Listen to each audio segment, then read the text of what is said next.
careful what you wish for, friend. Been to hell, now I'm back again.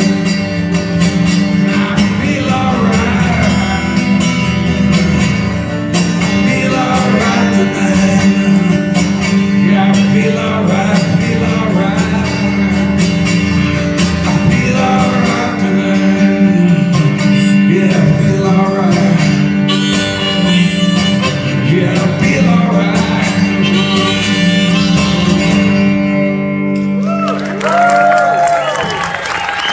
Pretty much all of that time is I write a record, and then I record it, and then I go out and tour to support that record. And sometimes I got on the radio, sometimes I didn't worry about that too much. But you know, everybody's routine got broken up a little bit in the last few years. And so late in 2019, I wrote a record and I recorded it, and then nobody went fucking anywhere for a long time.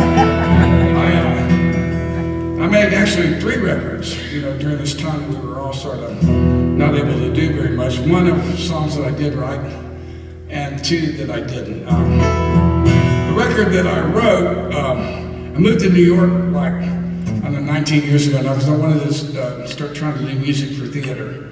And most of the songs, that record was called Ghosts of West Virginia, and it was, you know, most of the songs were written for a play called Coal Country. Now, Jessica Blank and Eric Jensen and I were commissioned by the Public Theater because they found a story they wanted to tell about an explosion that happened in a coal mine in West Virginia. It was like, it's been 14 years now, but it was just barely 9 years. Theater takes a long time.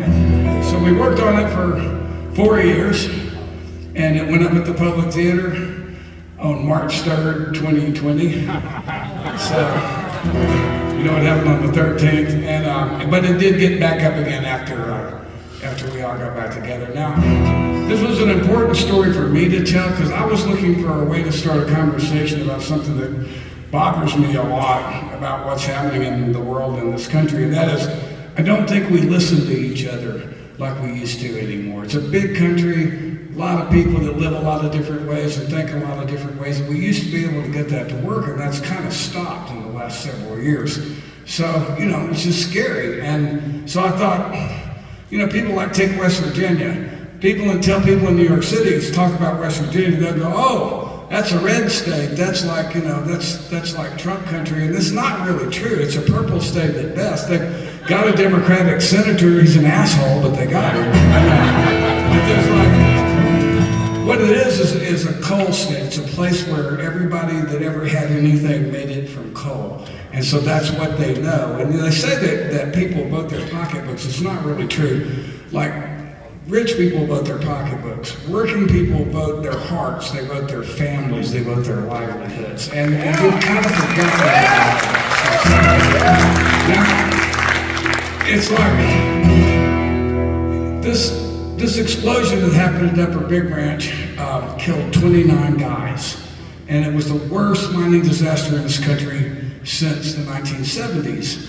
And it was the first non-union mine on that mountain. See, that's one thing that what New Yorkers didn't know about West Virginia. It was the most unionized place in America very recently because of coal. Then you mention coal and then they freak out. But it was, you know, there's not, this was the first non-union mine on that mountain, and it blew up, and that's not an accident. That is what trade unions do. They protect workers. Now,